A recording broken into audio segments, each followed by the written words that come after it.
festival parisien, 7-2. Direction la Bay Arena tout de suite pour rejoindre Olivier Talaron. Olivier, on a envie d'avoir votre ressenti général sur ce match. Démonstration de force des Parisiens. Oui, exactement. C'était une démonstration ce soir. Et pourtant, vous avez peut-être pensé que je fais un petit peu la fine bouche, mais on a l'impression que c'est même pas parfait en fait. Ce match, oui, il y a des buts, il y a l'entrée de Dembélé, il y a son entrée réussie parce que il y a le but du Ballon d'Or.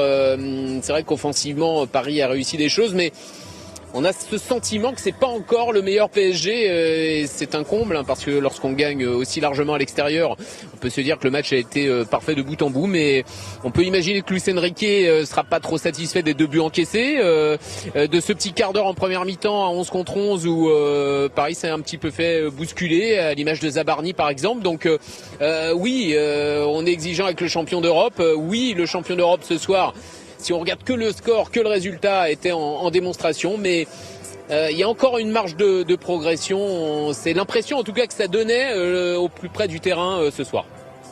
Effectivement, peut-être quelques petits problèmes en défense centrale avec Zabarni. Avec le Bayern Munich qui se profile la semaine prochaine, il va quand même falloir peut-être discuter de ça. On va écouter Luis Enrique.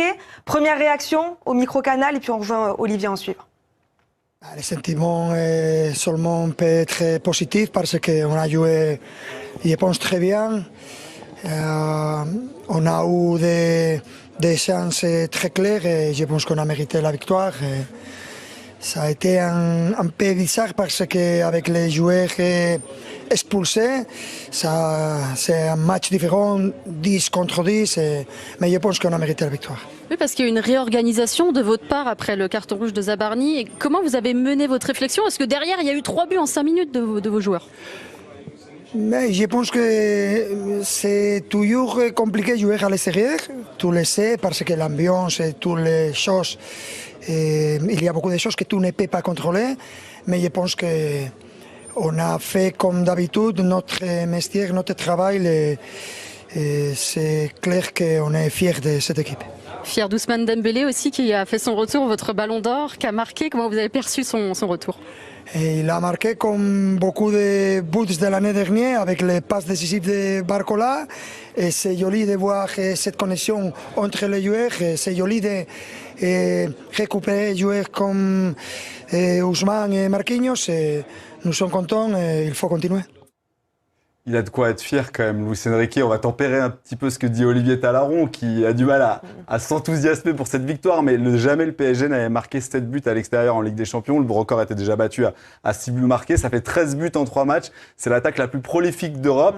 Et on voit que quand tout le monde revient, forcément, c'est tout de suite plus facile et le PSG se remet en mode rouleau compresseur. Il est très, très exigeant, Olivier Talaron. Alors, Olivier, vous étiez peut-être un petit peu moins exigeant aujourd'hui avec Ousmane Dembélé qui faisait son retour et pourtant, il est déjà décisif. Quelle impression vous a fait le Ballon d'Or ?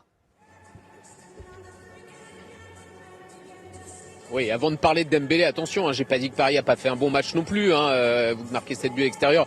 Évidemment que c'est un bon match, mais je vous donnais cette impression générale qu'on se dit que c'est même pas parfait ce match finalement dans le contenu parce qu'il y a eu un peu de déchets, notamment défensifs. Voilà, mais oui, évidemment, quand vous gagnez aussi largement à l'extérieur en Ligue des Champions, évidemment que finalement tout est positif. Oui, et d'ailleurs il l'a dit, Luis Enrique, on l'a entendu, mais moi je suis pas certain qu'ils soient complètement satisfaits défensivement, notamment les 20 premières minutes. Bon voilà la parenthèse.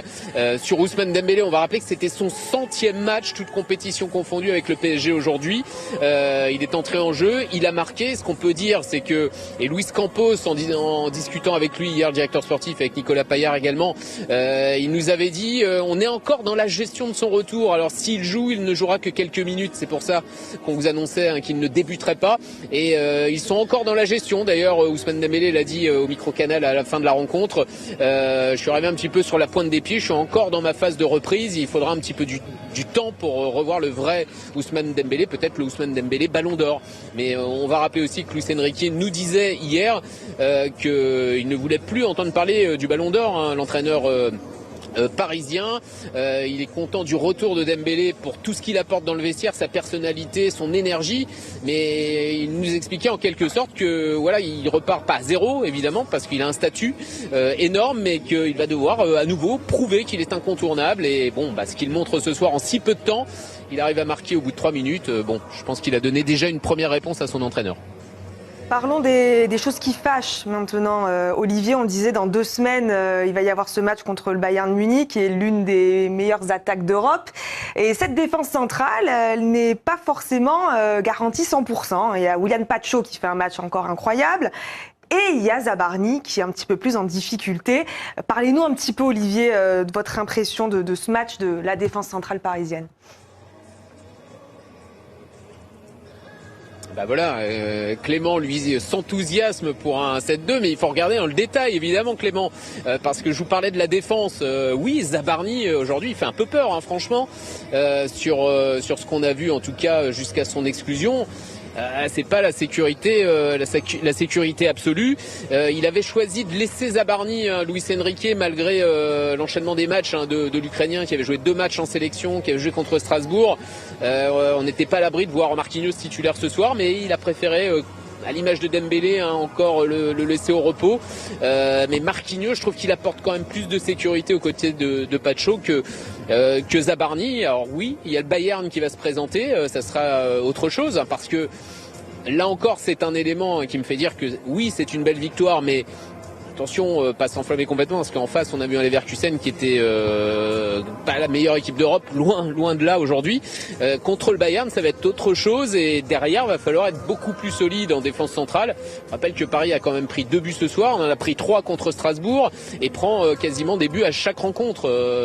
Donc voilà où Paris est encore perfectible, je pense, pour les semaines et les mois à venir. Effectivement, ce sera intéressant de voir la gestion de Luis Enrique sur ces prochains jours avec sa défense centrale. Est-ce que Marquinhos va démarrer le prochain match? On verra tout ça. Merci Olivier, merci Nicolas Paillard. On vous rejoindra tout au long de la soirée, évidemment, en direct de la Bayer Arena pour débriefer de cette large victoire du Paris Saint-Germain. 7-2 face au Bayer Leverkusen. Luis Enrique, on l'a entendu il y a quelques minutes, on l'entendra beaucoup plus en longueur. Ses premières minutes sous le statut de Ballon d'Or ce soir pour son grand retour. On va se faire plaisir avant de partir sur tous les autres matchs où, je vous le disais, il y a des scénarios incroyables et des scores assez incroyables.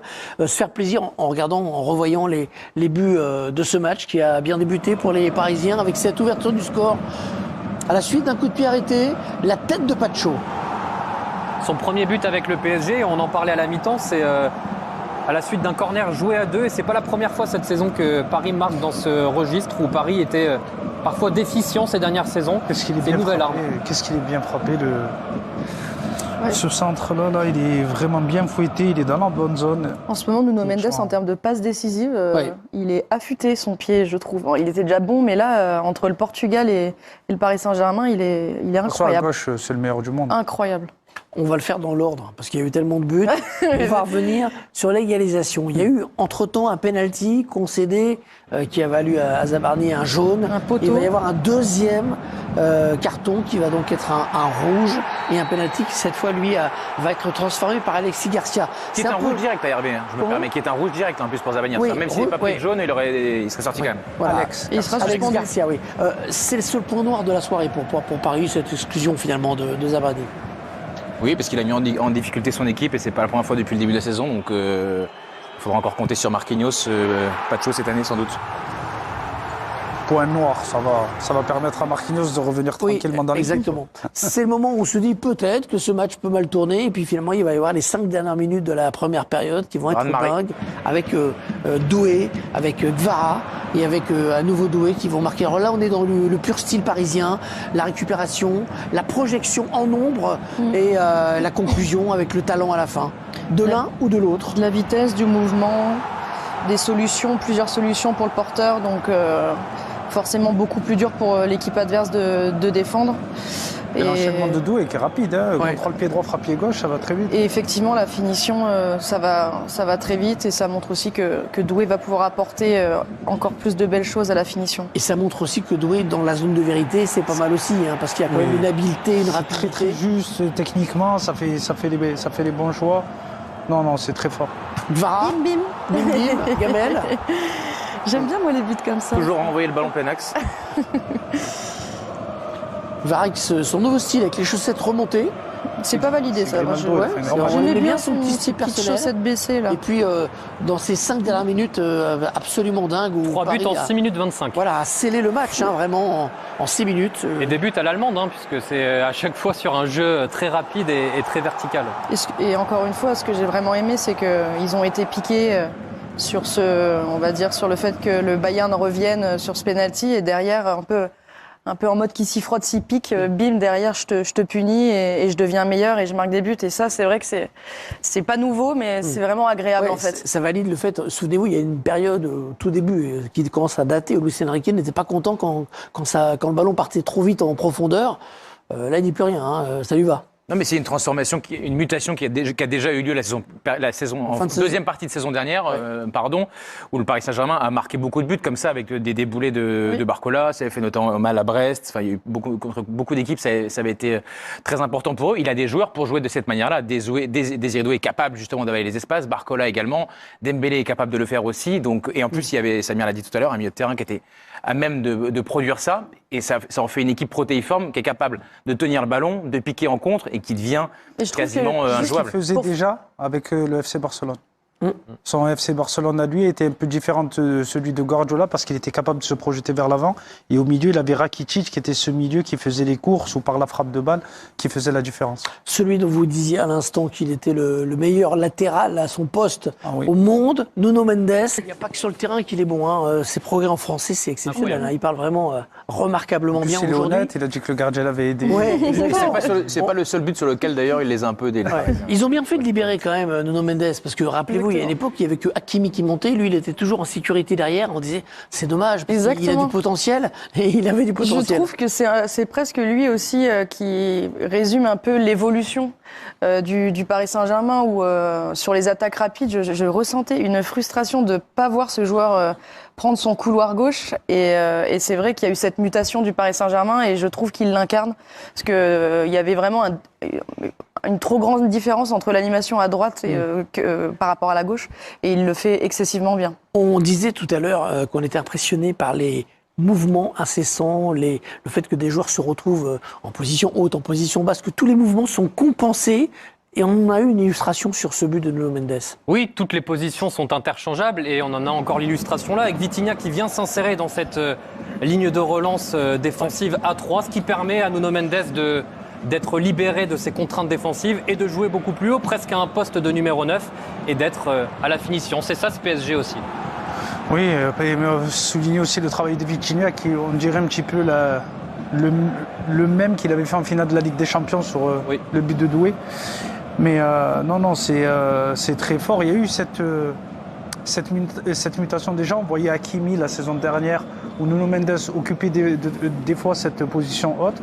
En tout cas, toutes les zones du terrain sont quadrillées, ce qui permet à ce PSG d'être performant. Si vous avez bien compté, on est à 5-1. Oui. Et Paris a eu le bon goût de encaisser un but magnifique. Le deuxième but de Leverkusen, Alex Garcia, la frappe extraordinaire. Parfois, on emploie le mot lucarne de manière un peu galvaudée. Là, c'est vraiment une lucarne. Ah, là, c'est plein de lucarne. Ouais. Et en fait, bon, déjà que le score était scellé pour le PSG, mais du coup, ça fait moins mal au cœur quand le but est beau. Quand le but est joli, ouais. C'est pas grave. Écoute, ce qui est dommage, c'est un peu comme le Havrais au Vélodrome le week-end dernier en Ligue 1. C'est que vous mettez un but de folie et vous pouvez pas vraiment le célébrer parce que le match est plié, donc c'est dommage pour le coup. C'est anecdotique. Regardez-moi ça. Cet angle. Incroyable. Chevalier n'a pas esquissé un geste. Est-ce que vous pensez certains vont lui chercher des poux dans la tête en disant il va ça, non. Je pose la question. Mais non. Bon. Pas là-dessus. Pas là-dessus. Bah non, mais c'était de l'humour cette question. C'est pas de l'humour. Il n'y a pas de mauvaise question. Vous pensez que certains. Voilà, il n'y a que des mauvaises réponses. Mais il aurait pu faire un triple boucle Axel pour aller chercher cette balle. Ah non, j'ai pas dit qu'il pouvait la sortir. Je demandais si les gens allaient lui reprocher de ne pas avoir bougé. Ah d'accord. C'était ça. Ce serait injuste. Okay. Moi, je l'aurais bloqué, bien sûr. On est à 5-2 et on va parler maintenant du match de Dembélé qui est donc rentré, 15 minutes Un peu plus. 30, non? Ouais, avec Ah ouais, le temps 30, ouais, ça va être 30 minutes avec les arrêts de jeu.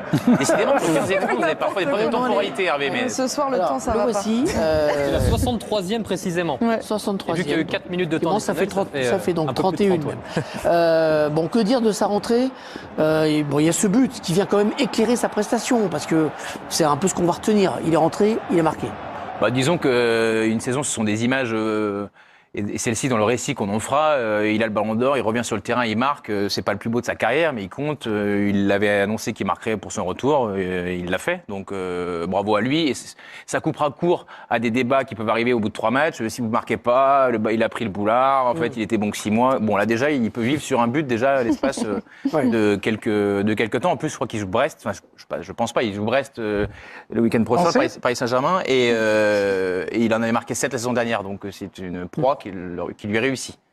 C'était son 30e match ce soir. On n'a pas élétisé ce but. Est-ce que le gardien, là aussi, a un petit rôle quand même? Ce qui est intéressant avant, c'est son déplacement à Ousmane Dembélé, parce que il se fait oublier en fait de la défense en étant hors jeu. C'est un peu une de ses spécialités depuis qu'il occupe ce poste de numéro 9. Il se fait oublier et il a un temps d'avance derrière pour être devant Tapsoba et devant la défense de Leverkusen pour être à la réception de ce centre de Barcola. Évidemment, Flecken n'est pas irréprochable non plus, mais on le voit très souvent dans cette position au départ des actions, Ousmane Dembélé.